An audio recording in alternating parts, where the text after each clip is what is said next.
লক্ষী শুনাচোন আচলতে শুনা কথাটো তেনেকুৱা নহয় তুমি তুমি বুজিবলৈ চেষ্টা কৰা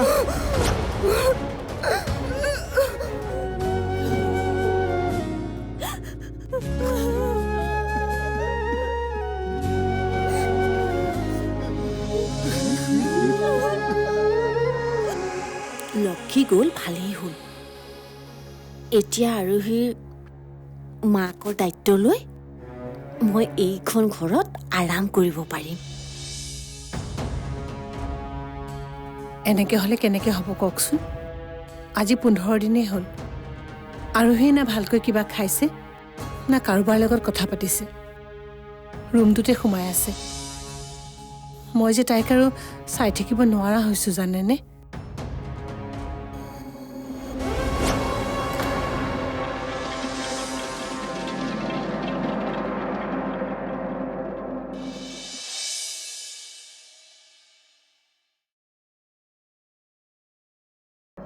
ইমান ধুনীয়াকৈ আপোনাৰ আৰু পেহীৰ মাজত সম্পৰ্কটো ঠিক হৈছিলে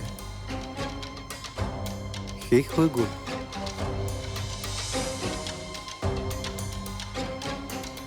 ভগৱানৰ ওপৰত বিশ্বাস নোহোৱা হৈ গৈছে আৰু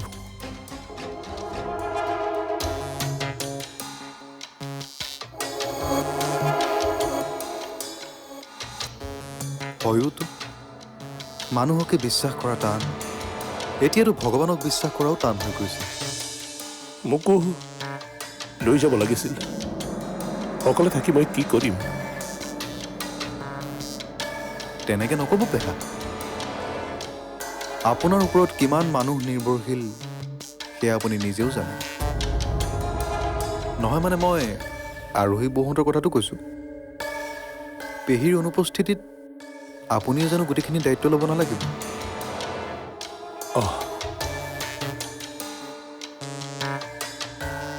গতিকে পেহা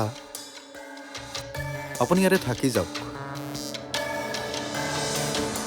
গাঁৱলৈ যোৱাৰ কথা আৰু নাভাবিব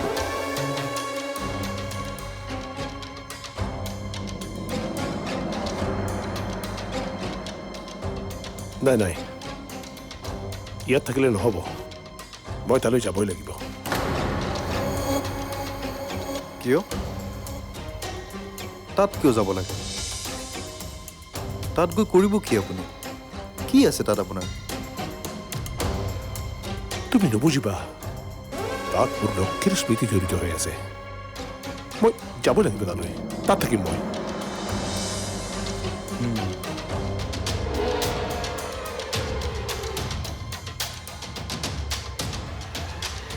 বুজিছোঁ কিয় তাত যাবি মই যেনিবা নাজানোহে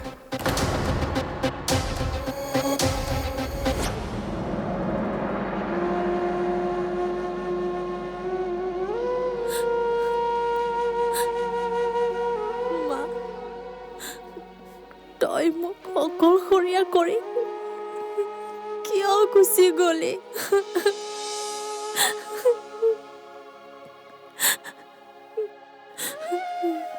মোৰ কথা এবাৰো নাভাবিলি যাওঁ বুলিয়ে গুচি গলি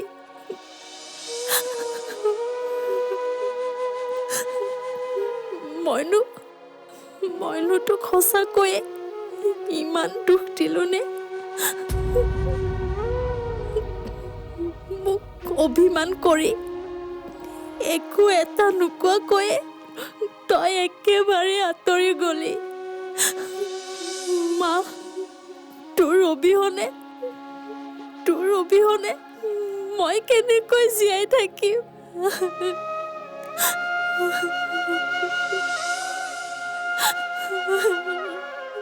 কাৰ সৈতে মই মনৰ কথা পাতিম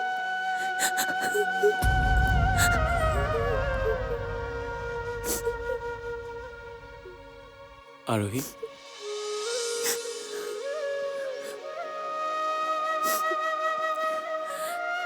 মই আছো নহয় তুমি মোৰ সদায় মনৰ কথা পাতিবা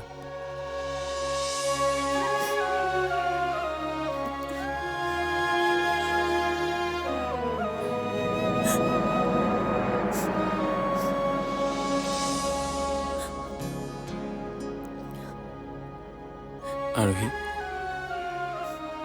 তুমি এনেকৈ ভাগি পৰিলে কেনেকৈ হ'ব মাৰ আত্মাই কষ্ট পাব তোমাক যদি এনেকৈ দুখ কৰি থকা থাকে মা কলৈকো যোৱা নাই তেওঁৰ মৰম আৰু আশীৰ্বাদ তোমাৰ লগত সদায় থাকিব তুমি নিজকে ইমান অকলশৰীয়া বুলি কিয় ভাবিছা আৰোহী মই আছো আমাৰ ঘৰখন আছে প্লিজ নাকান্দিবা আৰু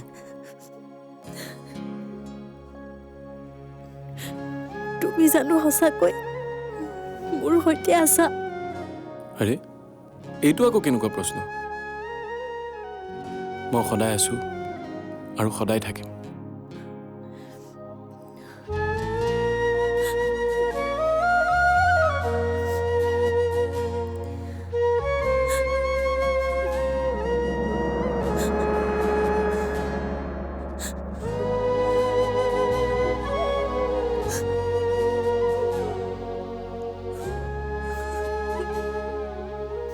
মায়ে সেই সময়ত কিবা এটা ক'বলৈ বিচাৰিছিল মই মাৰ চকুত ভয় আৰু হতাশা দেখিছিলোঁ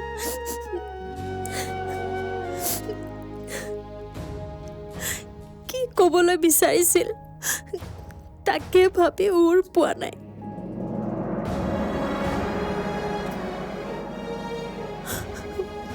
মাৰ জানো সঁচাকৈ মোৰ কথা দুখ পাই হাৰ্ট এটেক হৈছিল নে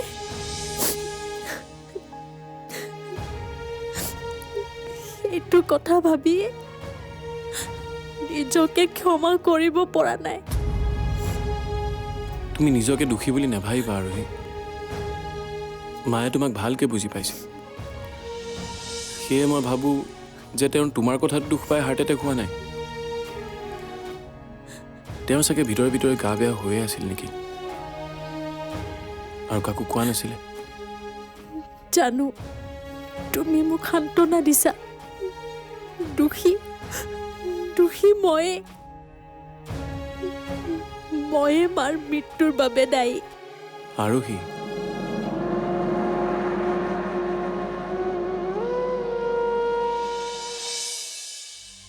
কি নাই এইটো হ'ব দিব নোৱাৰা মাকজনীও এতিয়াহে মৰিবলৈ পালেনে অঁ বৌ আৰোহীৰ দুখ দেখি আকাশ দাই সহ্যই কৰিব পৰা নাই সুখে দুখে সমভাগী হ'ম বুলি হোমৰ জুইক সাক্ষী কৰি শপত লৈছিলোঁ মই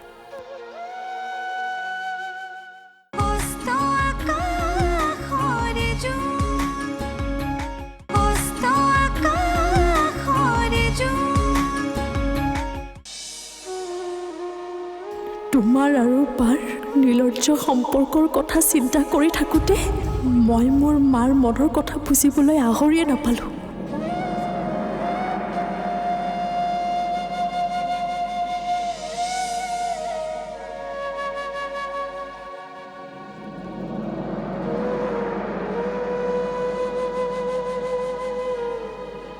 প্লিজ আৰোহী নিজকে ইমান কষ্ট নিদিবা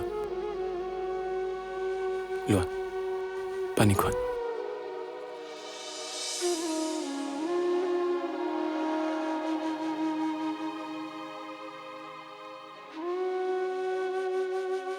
দিয়া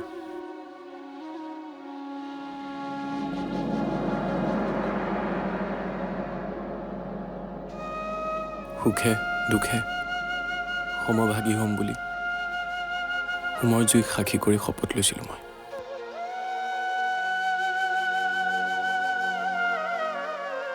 গতিকে তোমাক মই কেতিয়াও অকলশৰীয়া হ'বলৈ নিদিওঁ আহা বাহিৰতে বহোঁগৈ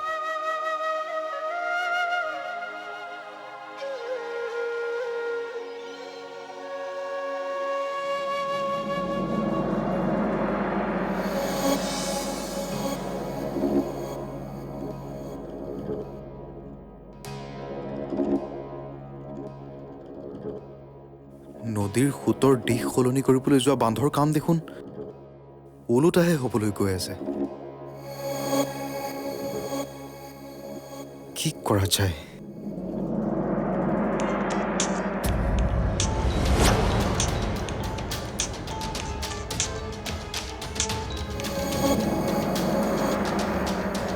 মই আহি আছোঁ ৰ'বা।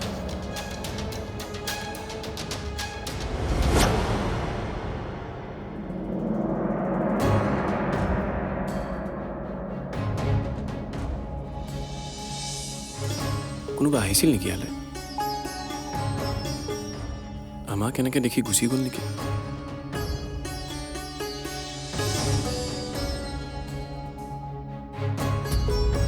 কিন্তু কাৰ ফোনৰ ৰিং শুনিলোঁ মই?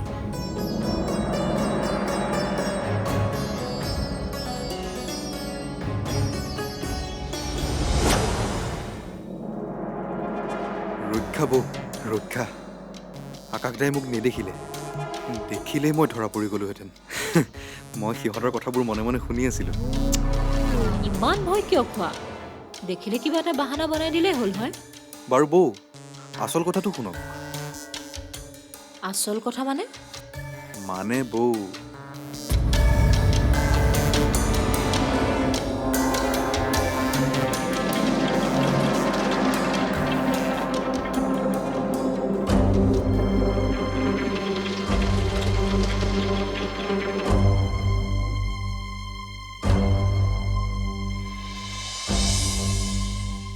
কি? নাই, এইটো হ'ব দিব নোৱাৰা।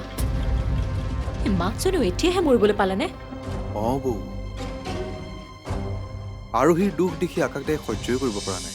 যিকোনো উপায়েৰে আৰোহীক সুখী কৰি ৰখাৰ কাৰণে আকাশদাই উঠি পৰি লাগিছে। কি মৰম বৌ, বাপ্পা, কি মৰম। একো মৰম চৰম নহয়, এয়া জাষ্ট সহানুভূতি। আৰে বৌ, মৰম নাথাকিলে সহানুভূতি ক'ৰ পৰা আহিব? আৰু সহানুভূতি প্ৰেমলৈ ৰূপান্তৰিত হওঁতে কিমান সময় লাগে? তুমি মোৰ টেনশ্যন বঢ়াব বিচাৰা নে কমাব বিচাৰা? ভয় খুৱাই আছা যে এনেকৈ?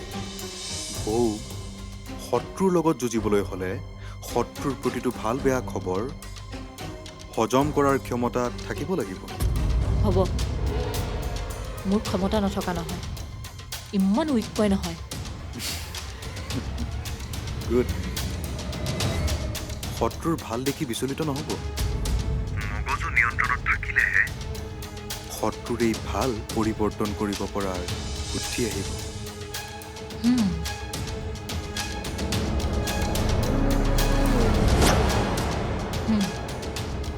U are right. আস্থা অহা নাই নেকি তালৈ? এদিনেই আহিছিল আৰু অহা নাই। আৰোহী বৈ পাত্তা নিদিয়াৰ কাৰণে চাগে। তাইক যেনেকৈ নহওক তাইলৈ নিয়াব লাগিব। ময়ো তাকে ভাবিছোঁ। আপুনি কেতিয়া আহিব? কাইলৈ যাম, কিন্তু তালৈ নাযাওঁ।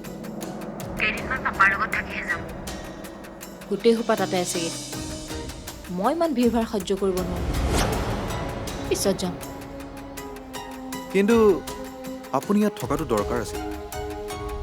একো নাই, পাপাৰ ঘৰৰ পৰাই আমাৰ কাম চলাই থাকিম। আৰু তুমি তাত আছাই যেতিয়া টেনশ্যন কি হ'ল? অ'কে বৌ, বাই। বাই।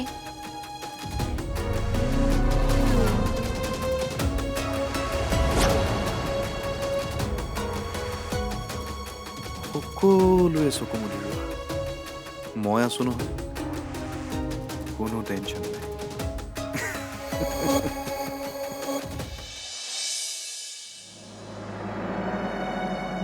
চোৱা না বাবা,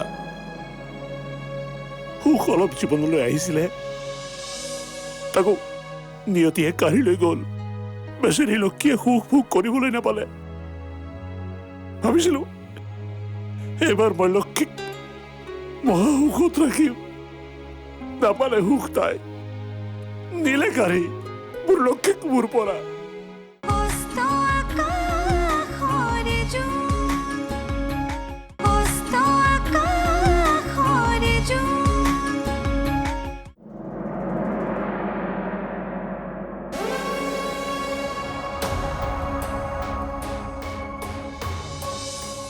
কি কৰোঁ কেনেকৈ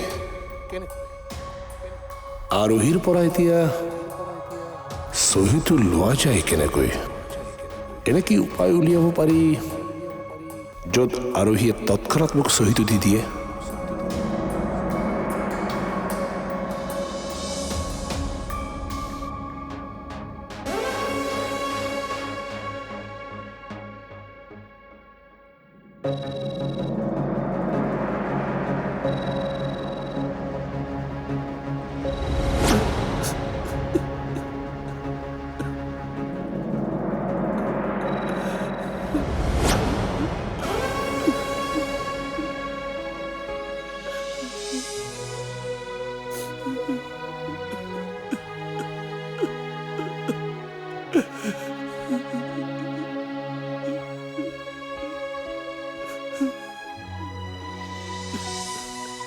দেউতা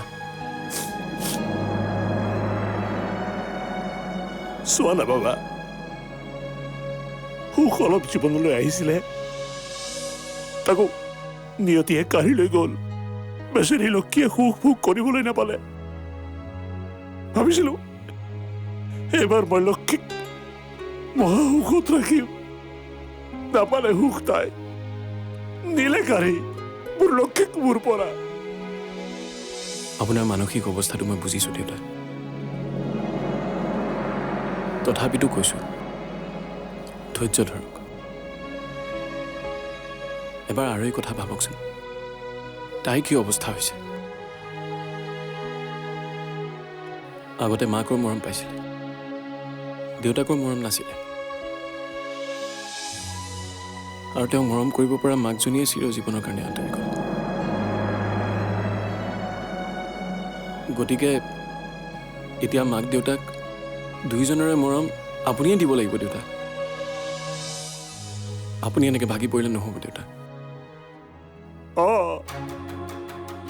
মই ভাগি পৰিলে নহ'ব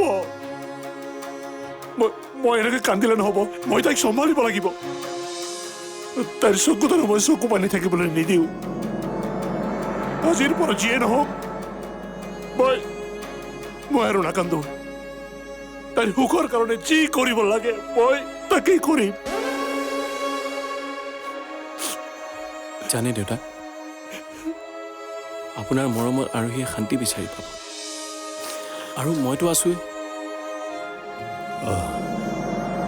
তুমি আছা বাবেই তুমি নিশ্চিত আৰু কেইদিনমান পিছত মই ইয়াৰ পৰা গুচি যাম গাঁৱলৈ গাঁৱলৈ যাব আপুনি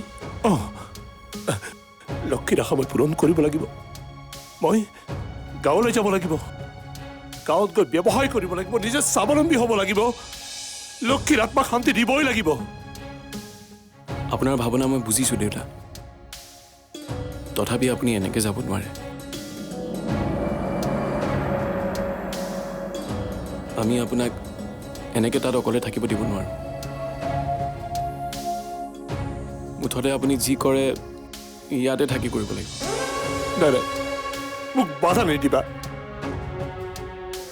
নহ'ব দেউতা আপুনি মোৰ কথা ৰাখিবই লাগিব